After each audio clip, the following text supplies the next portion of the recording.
It's very special to use the name of our next hit parade group. Why, thank you. It's an Earl Peterman. Oh? Earl Peterman? He's the hottest new designer, or at least he was. I gotta tell you, the name Earl Peterman doesn't exactly make me think of Paris, Milan, or New York. That's the name of a designer? Well, he wasn't always a designer. He drove a tow truck for years until he had an epiphany one day. He had a sudden burst of understanding that he was meant to be a clothing designer? Right, it was a real epiphany. And truth be told, he'd always been very intuitive, or knowing and quickly and readily perceptive when it came to clothes. How so? Well, he could tell from the outfits of the people whose cars he towed whether they were serious about fashion or if they were dilettantes who only dabbled in fashion and who had a superficial understanding of it. Would he share his opinions with these people as he drove them back to the garage? Would he tell them he thought they were just dilettantes dressed in his overalls like that? In fact, he would. He made trenchant or keen and incisive remarks about their clothing. Move the hemline, lose the pleats, add some ruffles, really trenchant remarks. And it was during this time that Earl Peterman, tow truck driver, had his epiphany and decided to become a clothing designer. Yes, his first collection was considered novel by everyone in the industry. How was it strikingly new, unusual, or different?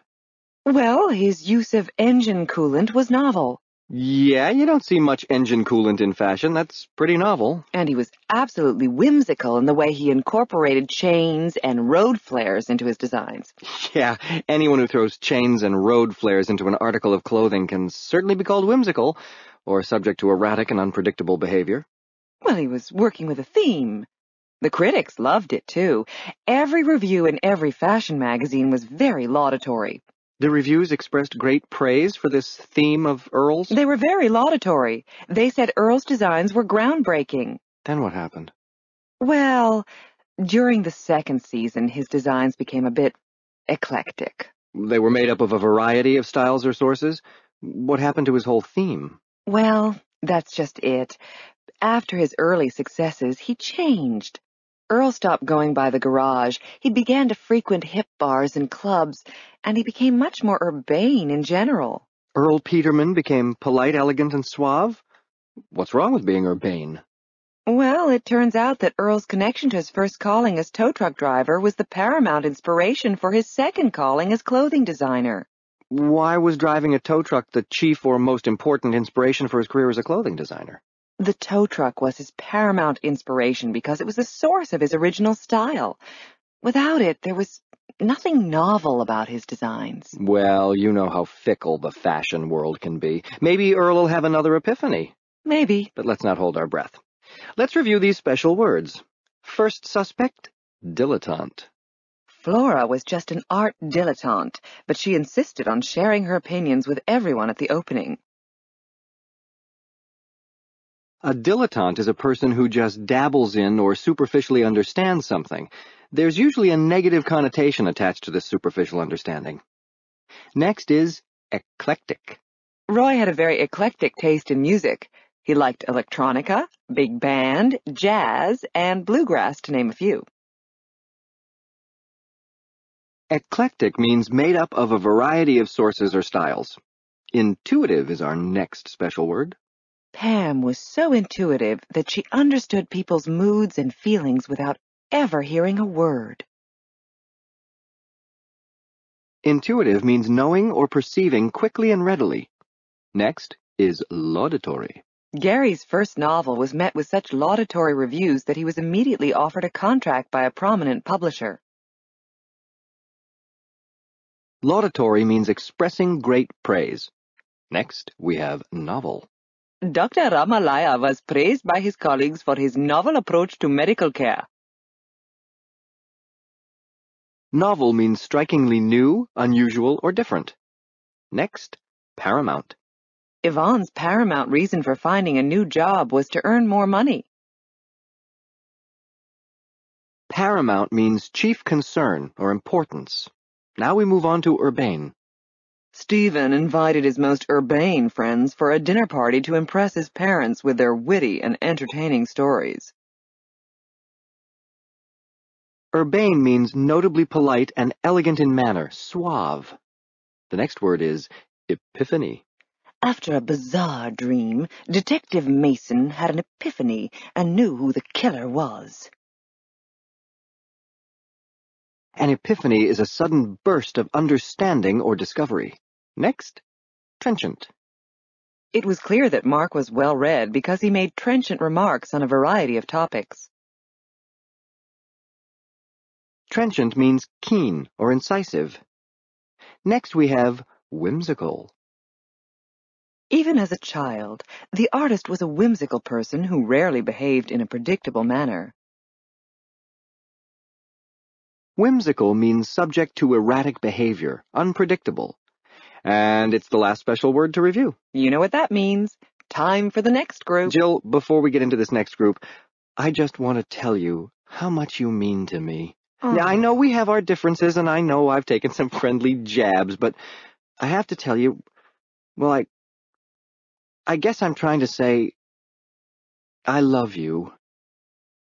Oh, that's so sweet, Jack. Oh, wait a minute. These are the if you can't say anything nice words, aren't they? Well, yeah, but I really do have plenty of nice things to say about you. I would never disparage you. You would never speak of me in a slighting or negative way? That's sweet. Disparage is our first word. You may have heard of disparaging comments. Well, those are comments that disparage someone. This old woman who lived down the street from me was always disparaging people from Iceland. Now, there's a group you don't hear many disparaging remarks about. Any reason this individual felt it necessary to disparage Icelanders? She could never pronounce the name of their capital, Reykjavik. Well, I guess that's a good reason to vilify them. Makes sense to me. To vilify means to make vicious statements about someone. It's a bit stronger than disparage. You can even hear the word vile in vilify. It means to say really nasty, vile things about someone. Did this crazy old bat vilify Icelanders? Well, not really. She disparaged more than vilified them. But once she did call for a boycott of a local deli that sold lox and caviar imported from Iceland. She even organized a rally. Did many other people share her disdain? No, no one else shared her contempt. She was pretty much alone in her disdain for this deli and its Icelandic products.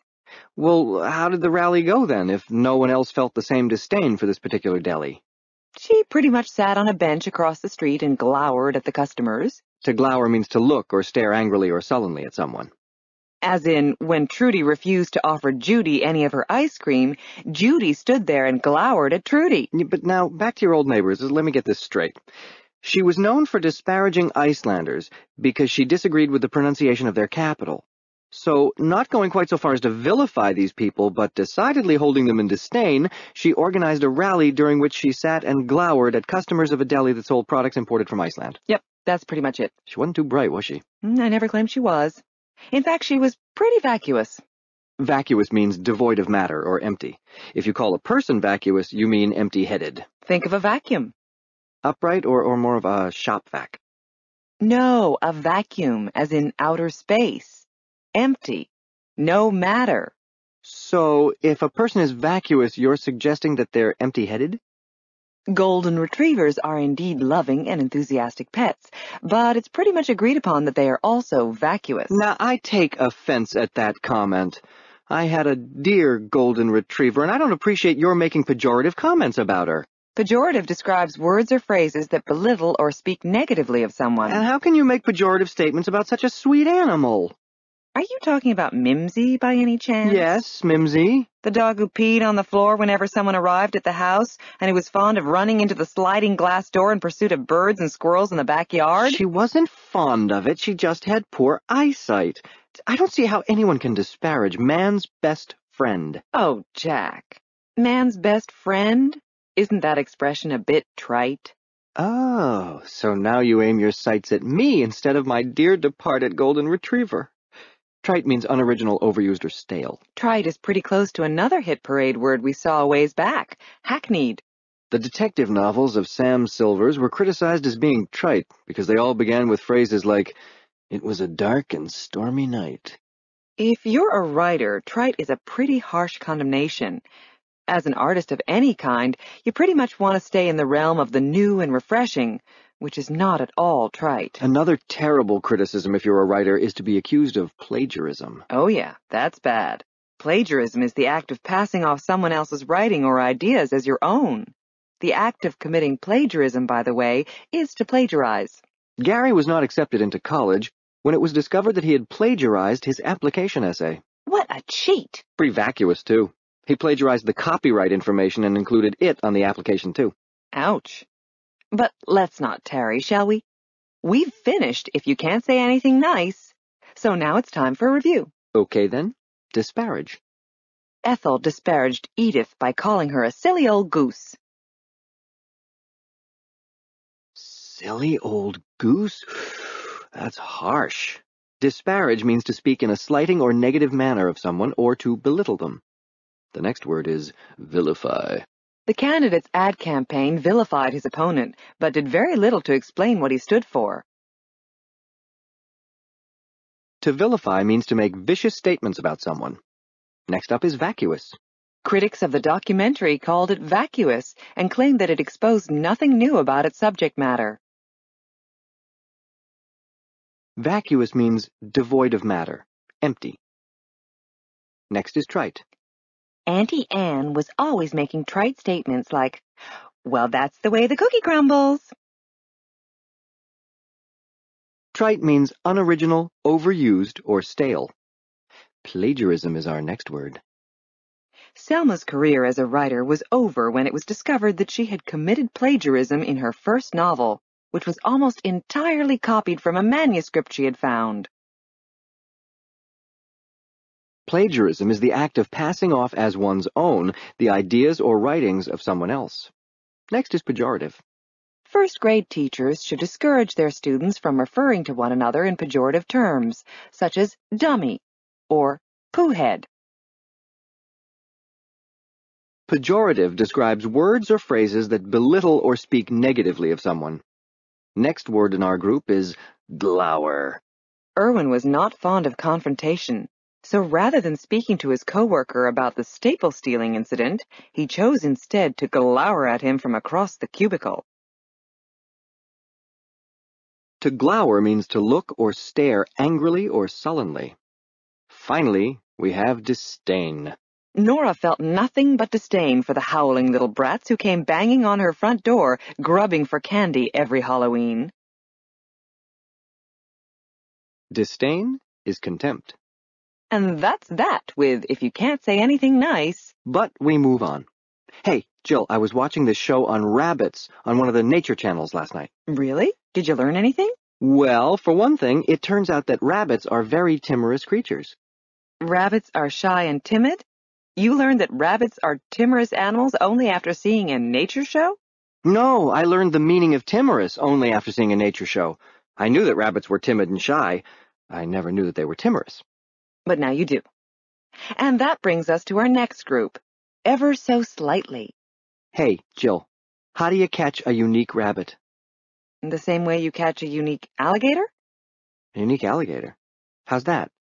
You approach him with great trepidation. That's not funny at all. But true. Although we don't suggest that you try this at home unless you want to lose a limb or two, you should approach an alligator with great uncertainty and apprehension. A healthy fear, if you will. Trepidation means just that, uncertainty or apprehension, because you've got something to be uncertain or apprehensive about. Like those jaws that can snap your bones. Jason approached his father with trepidation to tell him about the dent he put in the new car. Why? Had his father specifically told him not to put any dents in the car? Well, no, Beavis.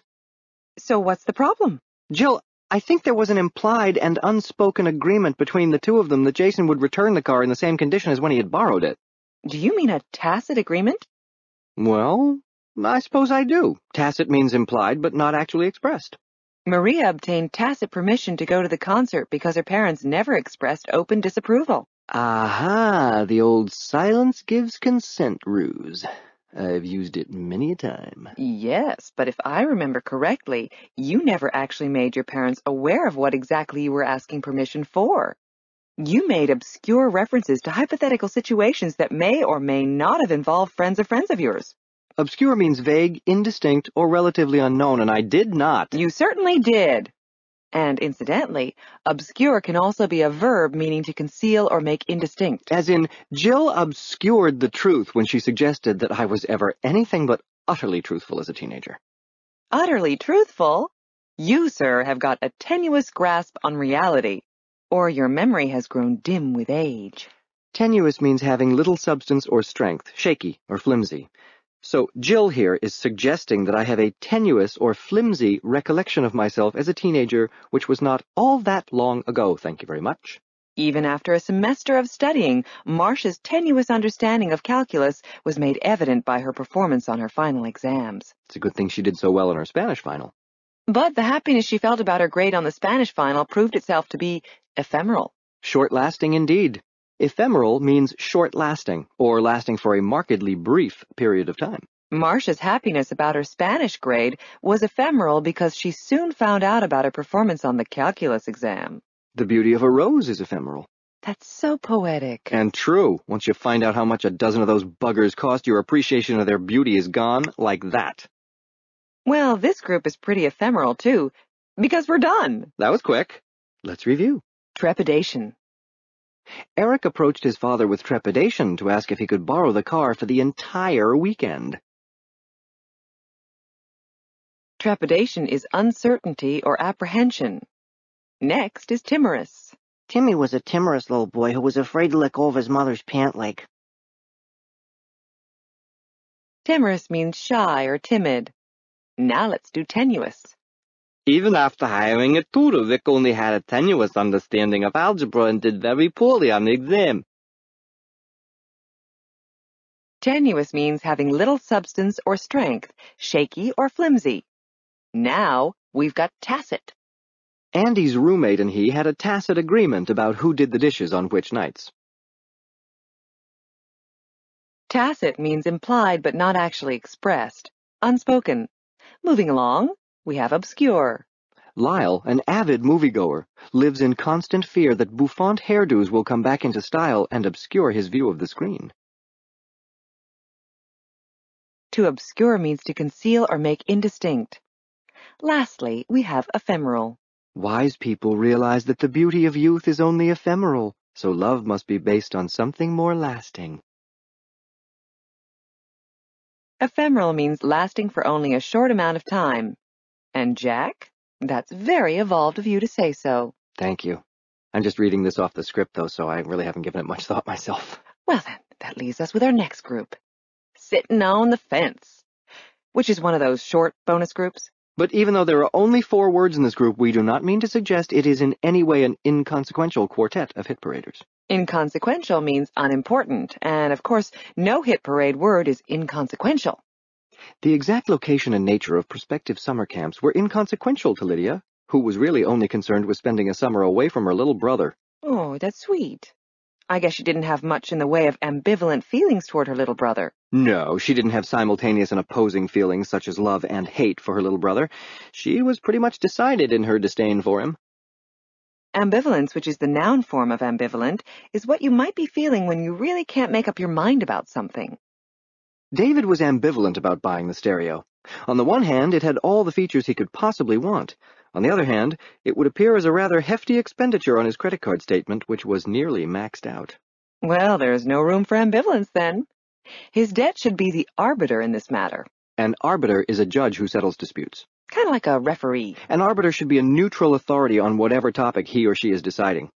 Both the union and management agreed to hire an arbiter to settle the strike. If you call someone an arbiter of something, An arbiter of fashion, an arbiter of good taste, an arbiter of fine cuisine, you're paying that person a real compliment by saying that he or she knows so much about this thing that everyone else relies on that person's opinion to be the standard or norm. Stephen was considered by everyone in the cafeteria to be the arbiter of the vegetable dishes. If he helped himself to the cream corn, tater tots, or veggie medley, so did everyone else. Well, there's nothing ambiguous about that compliment. Ambiguous means open to more than one suggestion, and there could be. If you don't hold cafeteria food to be an example of fine cuisine, calling someone the arbiter of it could be interpreted as an insult rather than a compliment. And so it's ambiguous. Yep. You could take it 2 different ways. So calling Stephen arbiter of the cafeteria vegetable dish could be a true compliment, or it could be similar to calling him king of the idiots. Yeah. Or Lord of the Losers. Sure. Sultan of the Stupid. Enough. Duke of the We get the point. Could we have an example of ambiguous now? Sure. When we asked Cynthia if she wanted to come along with us, she ambiguously said yes, but shook her head no. Now there's ambiguity. It doesn't get more ambiguous than that. And please, people, do not confuse ambiguous with ambivalent. You feel ambivalent if you're undecided or torn in a decision. You may then give an ambiguous answer that can be interpreted in more than one way if you don't want to be too committal. Good advice. Now let's review. Our first fence-sitting word is inconsequential. The cost of the poorly made dress was inconsequential to Joyce, but she returned it on principle. Inconsequential means unimportant. Next up is arbiter. Since Cindy and Jan couldn't decide who was the rightful owner of the bike, Marcia was called in as an arbiter. An arbiter is a judge who resolves a disputed issue. Next is ambivalent. Even though it was Friday night, Anthony had ambivalent feelings about going out. He could have stayed at home just as easily. Ambivalent means simultaneously feeling opposing feelings. Finally, we have ambiguous. Jordan's comment was ambiguous. No one knew how he really felt about the matter. Ambiguous means open to more than one interpretation. Okay, that wraps up our review of Sittin' on the Fence. Now I think it's time for one of our patent doozy reviews. Sounds good. Let's start with ebullience. Does this hit parader mean goodwill between friends, a widespread fire, or intense enthusiasm? Ebullience means intense enthusiasm. Next, I'll throw garrulous at you. And I'll catch it. Does garrulous mean grumpy and disagreeable, given to excessive and rambling talk, or elaborately decorated? Garrulous means given to excessive and rambling talk. How about ponderous? Does ponderous mean condescendingly proud, narrow in scope, or extremely dull? Ponderous means extremely dull. Next is mercurial.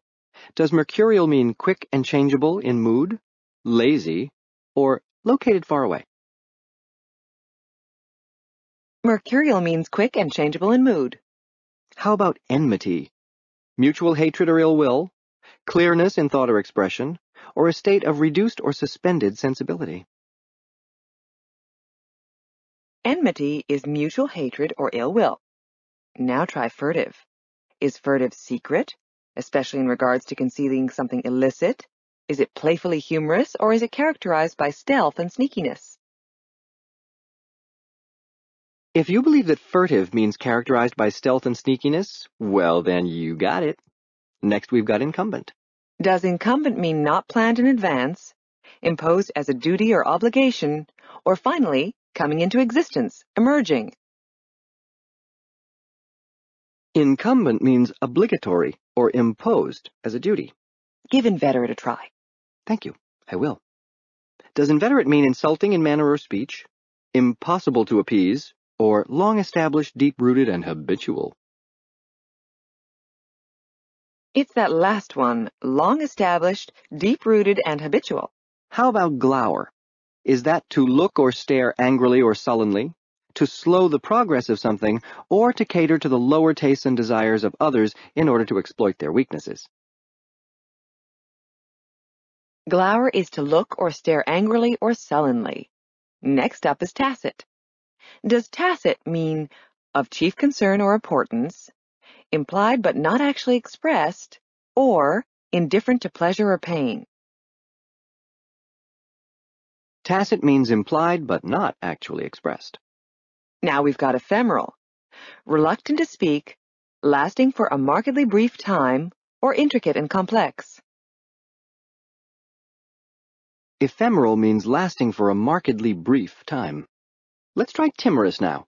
Does timorous mean shy and timid, keen and incisive, or not genuine or false? Timorous means shy and timid. Next is nascent. Nascent, having little substance or strength, lacking sophistication, or emerging or coming into existence. Nascent means emerging or coming into existence. How about trenchant? Is trenchant all-powerful, keen and incisive, or causing disgust or hatred? Trenchant is keen and incisive. Second to last is epiphany. Is epiphany a brilliantly executed plan or sudden overthrow of government? Is it a sudden burst of understanding or discovery, or is it a place of retreat or security? An epiphany is a sudden burst of understanding or discovery. And finally we have urbane. Does urbane mean kind and gentle, proper and marked by good taste, or suave and notably polite and elegant in manner? Urbane means suave and notably polite and elegant in manner. If you confused urbane with proper and marked by good taste, which is the definition of decorous, don't be discouraged. But don't forget that a lot of these words have similar meanings. You may want to round them up and take careful note of their differences because confusing similarity is an easy